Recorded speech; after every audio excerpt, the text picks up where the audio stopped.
All right, y'all. Welcome to our new series, Beyond the Headline, where we talk about a specific article and we unpack it. Does the headline cover everything? What's going on within the piece? Does it cover the full story? Is there more to unpack? And we bring on subject matter experts to help us talk about it because they're the boots in the ground perspective that can really walk us through the piece. So today I'm super excited to have Lauren Usher with us, who is a partner and VP of Investment Accelerator at gener8tor. If you're not familiar with gener8tor, they're a large accelerator program that invests across race, place, and gender. They have a team of over 100. They serve nearly 40 different communities across 3 countries, and they support more than 400 startups each year. And Lauren has earned herself some incredible accolades as well. She is one of Wisconsin's most influential Latina leaders. She has been named a rising star by Venture Capital Journal and also been recognized as a 40 under 40 by Madison in Business. So thank you, Lauren, for joining us today. Excited to dig deeper with you. So tell the folks here, beyond your bio, beyond what I just read about, you and or gener8tor, what do folks need to know? Yes, well, thank you so much for having me today, Lisa. As far as I go, I do come from a non-traditional background when it comes to venture capital. So prior to coming to gener8tor, I got my PhD in developmental psychology, studying autism and other conditions. Back at the University of Miami, where I'm from. And I think that helps in my work because it's all about people and really understanding what people are looking for as they're building startups and as they're kind of creating a new category oftentimes. Um, I think your outline of gener8tor was spot on. I think we've been recognized in the past as the largest accelerator you haven't heard of. So we have flown under the radar a bit, but are continuing to grow, even expanding internationally most recently. And we're really focused on connecting entrepreneurs with the resources that they need to survive and to thrive, which is some of what we'll be talking about today. Amazing. Awesome. Thanks for that background, Lauren. Love it. So, the article that we're going to be talking about today was a piece from Crunchbase News. It published just at the end of January by, I'm not sure if I'm going to butcher the name, so apologies in advance to Gene Teare. But so the piece, it was titled, Far Fewer Seed Stage Startups Are Graduating to Series A, Raising the Risk of Failure. So you are in the space, you are focused hands-on working with early stage pre-seed seed founders. So the headline at quick glance might feel a bit damning to founders and or investors. So I'm curious, what's your gut reaction to that headline? Yeah, I think it does sound scary and it feels a bit scary, I think, nowadays to be a startup founder kind of getting out there into the market when you're hearing a lot about how difficult it is to fundraise and how long it's taking to fundraise. But I do think when you dive a level deeper into the article, you can see that it's not all doom and gloom. Like there is some positivity, and there's definitely space for founders at the pre-seed and seed stage to have a lot of success. So I think one of the ways you could think about it is a bit of a market correction where, there was a period of time where we were seeing abundant capital and just a ton of startups able to fundraise, and we may now be kind of returning to a bit of a lower level that is similar to the pre-2020 levels we've seen before. So while it is more difficult, I think it also means that for the startups that are able to jump that hurdle and get fundraising, they may be able to secure more capital, and they also may know that they're on a better track to be a more successful startup as they move forward. Yeah, definitely. Yeah. And thanks for addressing that. So obviously the article is pulling, of course, data from Crunchbase, which is why we love these pieces that they do on Crunchbase News, because they're, showing us the facts and then digesting in and adding in different perspectives. So, while the data from the last few years, it's still too early to look at that. Of course, they are comparing it to those peak years. So the data that they note within the piece, the percentage of companies that graduated beyond seed was between 50 to 60% in 2020 and years prior. But since those years decreased significantly, leaving those startups in the seed pool or unfortunately shutting down since then. So I'm curious your take. What do you think the reason behind that is? Yeah, there's probably a ton. One thing that comes to mind first, as we've seen this with some of the startups that we work with, is that sometimes, especially when there is a lot of capital available and startup founders go out and are really eager to fundraise, obviously it's exciting. Sometimes they are a little bit overvalued and it can feel really validating and really exciting to get a high level of valuation for your company. But what sometimes founders fail to think about is that in the next round, you have to at least 3x the valuation of your company in order to keep that trajectory of fundraising going. And so sometimes getting overvalued at those really early stages actually comes back to bite you in a really hard way later on because you have not grown that much. You've maybe had some success, had some increased traction, but if you haven't 3 to 5x the company, then you go to raise your next round, and investors are looking at those companies that have been able to do that, even if they had raised at a smaller valuation earlier. So Mhm. it's something that's really, I think, challenging because you kind of have to have the foresight and just the experience to know what's going to come in, a year or 18 months down the road. So that's definitely a big piece. I think it's also a little bit about capital efficiency too. So given that a lot of funds are not getting the returns that they need right now to be able to reinvest in new founders. They may be kind of like reserving that capital for their portfolio. So Mhm. when you're a new founder coming to the table and asking for investment, they're evaluating you almost on like a different set of criteria than they were before. And Yeah. if you're one thing they are evaluating on is capital efficiency, but also with the long list of things that they need to see from you, if you're not hitting that right now and they need you to wait a bit, you need to be as efficient as you can with the, bootstrapped funding or maybe previous fundraising that you've had to make it last as long as possible, just so that you can survive until you're being evaluated by a new investor. So I think, it is a big challenge, but that's where accelerators and investors who have that capacity to invest time and coaching in addition to capital can be really helpful because they can make you able to stretch the funding out as long as you can. Yeah, definitely. Yeah, I love that you touched on kind of the coaching piece of it too and having the resources and kind of digging back to the first part of what you were talking about just with the over-evaluation piece. I'm curious, do those early stage folks who are raising for the first time, do they know that like being over-evaluated could kind of, bite them in the end? Are they aware of that and do they see those as red flags or is that something that, y'all generally educate your founders on? Yeah, that's a good question because I think a lot of people aren't super aware. I think they have a sort of lens that the higher the valuation, the better. Yeah. Which of course, in some ways you have to find what's a good fit for you and your company. We help founders to do research to understand what is standard for this industry that I'm in, the geography that I'm in, the stage that my company is at, et cetera. So it's totally different for one versus the other. Mhm. But once you kind of understand where you want to start out, then, thinking about that range when you're meeting with investors, and then of course picking like if you have multiple options, picking the one that's best for you.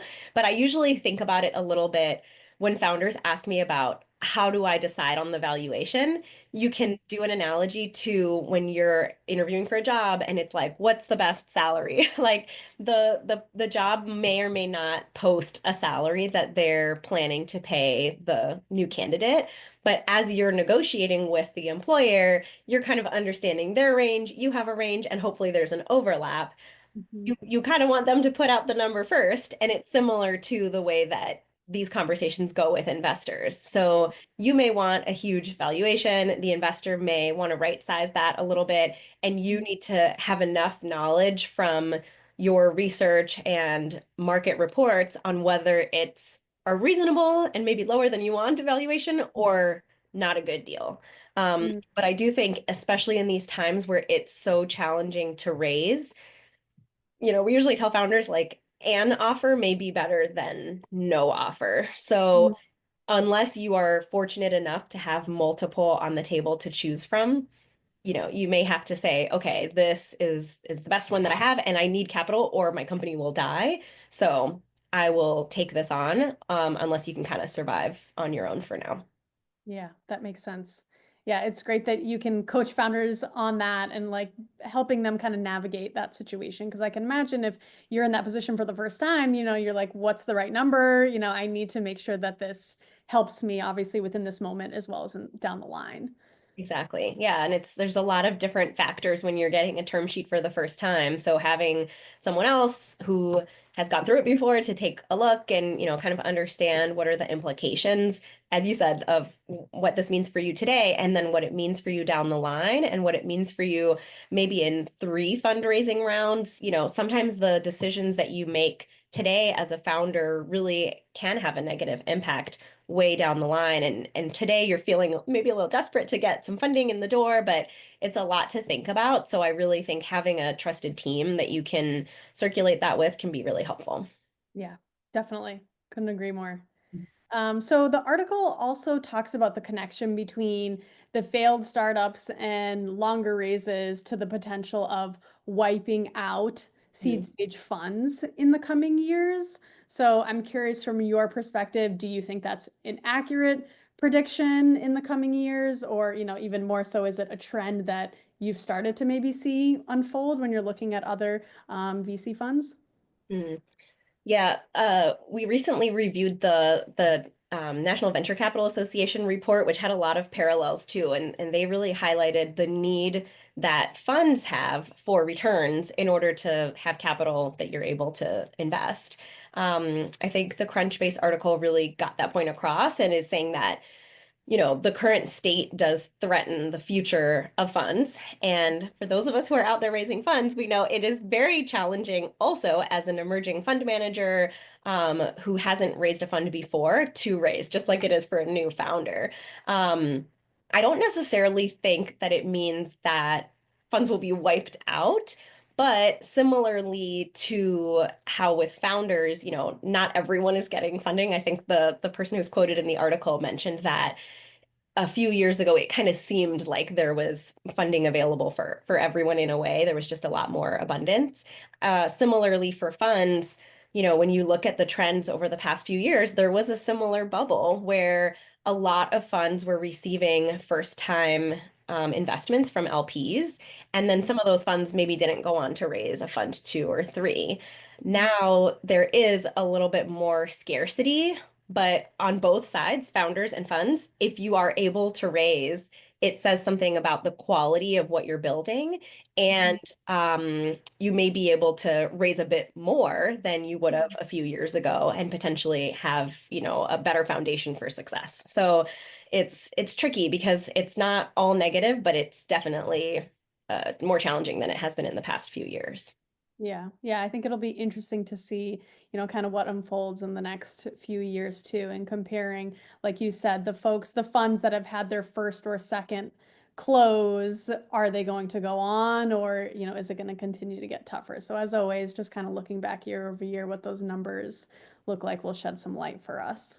Yeah, absolutely. And we always tell our founders, they'll ask us like, should I hold on fundraising right now? Or should I just create a plan for next year? Or what do you advise? And we advise like, keep on going. There is capital out there, Yeah. even though it is more difficult to secure. And again, when they're asking about the characteristics of our founders who are successful fundraising, Mhm.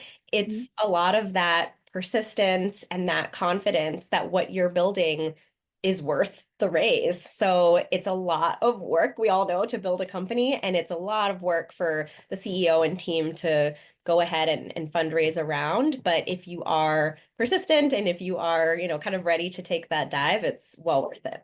Yeah. Yeah. And I can imagine too, if you really have your eye on the prize, like you know how to tell your story, you've got the product market fit down, you have those competitive differentiators really like solidified and can communicate them clearly. Those are all the things that are going to, grab eyeballs.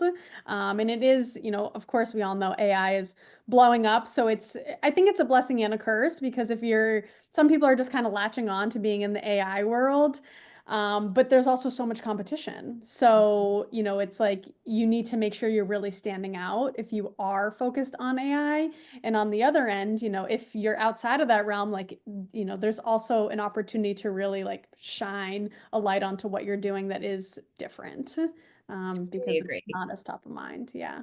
Yeah, I totally agree. I think investors they're able to be choosy. So they're looking for really top performing founders and companies. They're really interested in KPIs and metrics. And I think if a founder's not there yet, it just means you know what to aim for, but it's pretty competitive right now. Yeah, definitely. So, kind of circling back to one of the pieces that you mentioned earlier in the sense of like the support that investors provide their founders. So, do you think, with this article, obviously, we're talking about the stalling of seed to Series A. Do you think that seed investors should take responsibility at all in this stallment of growth? Yeah, it's an interesting question. Um, I think, not every investment firm commits more than capital. So there are definitely firms that will be straightforward and say, we lend our check. We're trying to invest in as many seed founders as possible. We'll help where we can. But oftentimes firms are one or two people who are, just trying to support founders as best they can. And founders will often say, we need capital. So it makes sense to have firms like that. There are, of course, other firms that promise a lot more alongside the check. So maybe regular check-ins and expertise from previous experience exiting companies or building companies to grow to a Series A and beyond. Um, and so, of course, those firms are really attractive to founders, and we always recommend understanding what that looks like when you're hearing the terms that you're receiving. I don't think it means that it's the fault of any investor who, was not able to support companies that way, but it is an extra benefit if, as a founder, you're able to connect with an accelerator or a VC firm or individual who has some of that expertise to lend to you in addition alongside the capital. I think it just helps you to know that there's accountability and Mhm. that there's someone who you can bounce ideas off of or who has been through it before and who can give you some ideas of the milestones that you should be aiming for if you're on the right track or help you if you're getting off track. So definitely a benefit and absolutely something that founders can ask as they're having these conversations with investors. Are there other benefits that your firm is able to provide to understand what it is that they're receiving? Yeah, thank you for that. Yeah, great points. So for the investors that are providing more than capital, any other thoughts about, if there's anything they should be doing more of or better in a way to make sure that they're, kind of cultivating these founders at this early stage and helping them get to the next level? Yeah, that's a great question. I think definitely going back to the idea of capital efficiency, um, getting in at a nitty-gritty level of what is the founder's understanding of their company's cash flow. Mm. Do they have a sense of it? If not, really showing them how to figure that out and how to document it. So, for example, when we work with founders, we have them fill out a spreadsheet and really get deep into what the cash flow looks like for their company from the very beginning stages through, their early fundraise, because of this idea that you are going to need to survive potentially as long as you can before you're able to raise, and also because investors are interested in knowing if you're cash flow positive or when you'll become so, and knowing that you understand the mechanics of your business to that level where you could discuss something like cash flow. So that's one example. I think where investors do a really great job across the board is, making warm introductions, as we know that it's still kind of an industry that relies on kind of, handshake introductions to other investors or to serial entrepreneurs or business experts.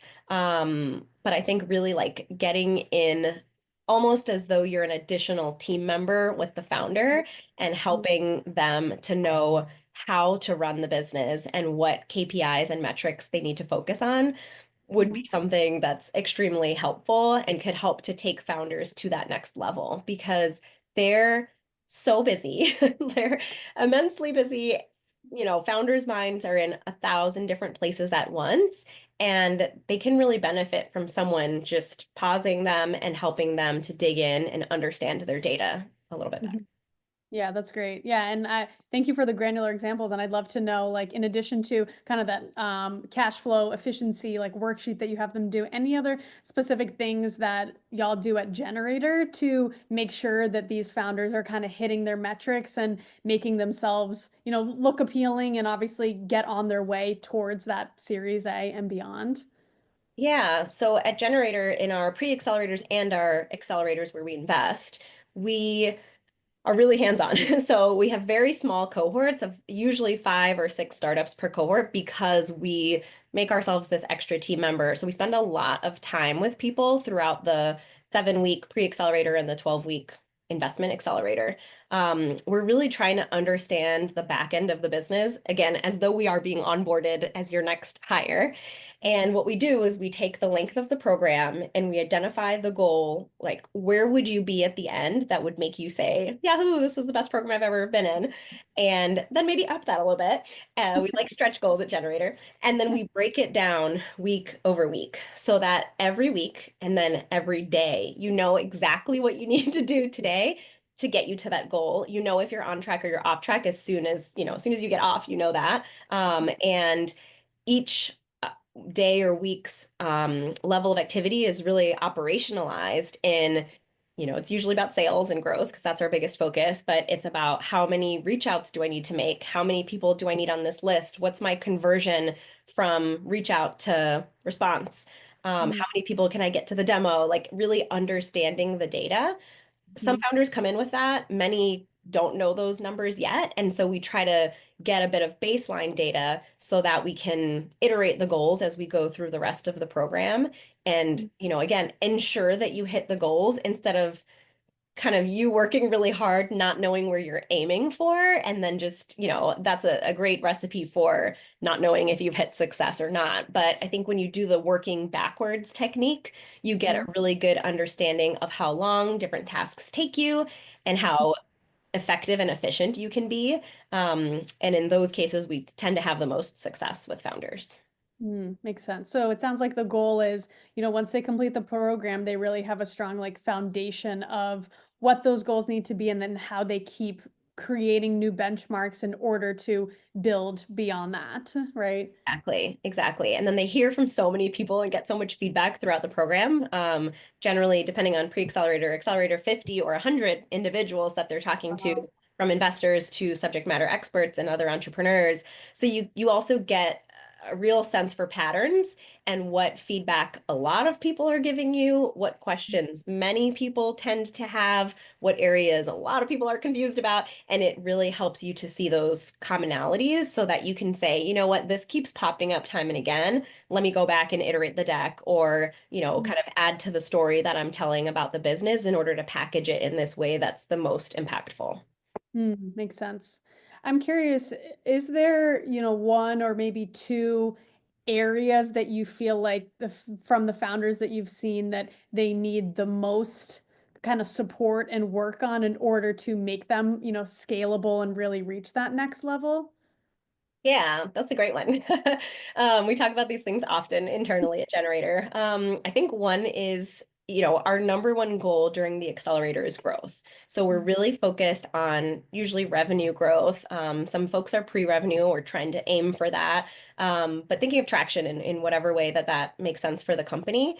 And I often see that founders are hesitant to sell. So they may say, like, the product's not ready, or they may be really busy like creating, lists of people that they will eventually reach out to, or like there's a lot of barriers. And I get it from the perspective of you've built this thing that is an extension of you. And so now you have to go out there and potentially get negative feedback or see, who's interested and who's not. And I think really just being able to sell is a key feature of a successful founder. So we try to push people, especially in our G Beta pre-accelerator, to get out there and sell. And it's really thrilling to see someone sell their product or service for the first time. So it's also a lot of fun. Um, I would say the second piece that we see a lot of challenges with is like KPIs and metrics. So, we encourage founders to send us and their investors monthly updates at a minimum.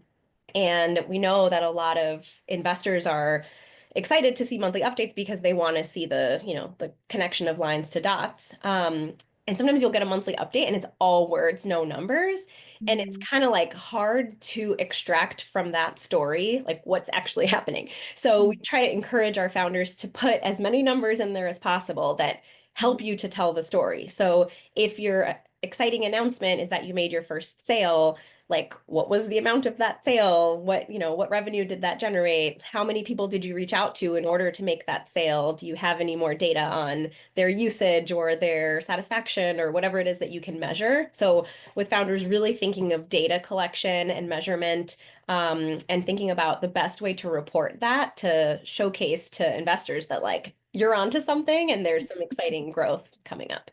Yeah, I love that. Yeah, I think even at the most basic level, I think a lot about when I'm in different groups of entrepreneurs. You think about how money, as you're raised or as you're in school, money is such a taboo topic and that it's never openly discussed, even amongst your friends when you're working on a job, like, oh, no one says, oh, how much do you make or how much did you ask for on the raise? And so once you become an entrepreneur, when you can get confident openly talking about money, especially when you're with other entrepreneurs, Mhm. it I think it just kind of changes your mindset and it's almost like reaching past that barrier. And especially if you're communicating to potential investors, potential partners, being able to speak openly and confidently about those metrics, I think you just kind of are able to walk into the room in a different kind of way. Yeah, that is a great point. And I think that is really hard for people who are just starting out. And, sometimes if we're working with somebody and we have a good relationship, we kind of let them know that there are certain things that you can do in front of investors that make you appear green or inexperienced. And so we would not want to send our founders out into the world, and do these things that are kind of like red flags when you walk into a room with a VC. So just as you're saying, like part of that, some of it is confidence, some of it is just like knowledge, like education, knowing what questions are okay to be asked and which are okay to ask. And that's a lot of what we talk about too. You can ask investors how much of their fund they have left to deploy and what size their checks typically are and what size ownership they're looking for in your company, just as they can ask you, what was your revenue in the past month? What about the past year? What about lifetime? And so being comfortable and knowledgeable about those so that you have them in your head too. You don't have to say, let me look it up in my spreadsheet. Yeah. Just those are the things that make founders really stand out. And since we're talking about today, how you have to stand out today to be competitive, there's some really tactical things that you can add to your toolkit that will make you stand out as a founder. Yes. Yeah. Fantastic. Awesome. This has been an amazing conversation, Lauren. I want to make sure I give you a few minutes. Is there anything that we missed that really was kind of a burning point or a question that you wanted to pose in relation to the article? I'm looking at my list. I think, Covered a just lot. reiterate something that I said before, which is that if you are well poised to raise, you could raise even greater amounts in the current market. So again, it's not all bad. I think at gener8tor, we often work with companies across different geographies as well. So just really thinking about the specifics for where you're raising, whether it's in Wisconsin versus San Francisco, or, there's a lot of different norms depending on where you're raising. So again, with the salary example or analogy, salaries in Wisconsin are not the same as they are in San Francisco for a lot of reasons. It's the same as the check sizes that investors will be writing. So definitely something to think about.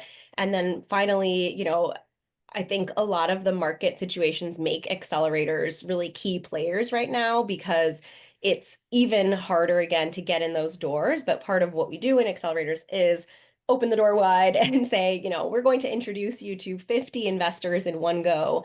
So a lot of that can be really helpful right now when it's, as a founder, you may be sending a lot of reach outs and not getting response. Potentially working with someone who has a foot in the door, they can help get you into. Yeah, definitely. Yeah, great points. Well, Lauren, if people want to learn more about you or connect with you or learn more about gener8tor, how can they get in touch? Yes, for sure. They should follow us on LinkedIn at gener8tor or visit us at gener8tor.com to learn more about the many different programs that we have for founders at all stages of early. And I would love to connect with them on LinkedIn as well. Awesome. Lauren, really appreciate your time. Thank you so much for going beyond the headline with us. Yes, thank you, See Lisa. you This next was so time. much fun. All right.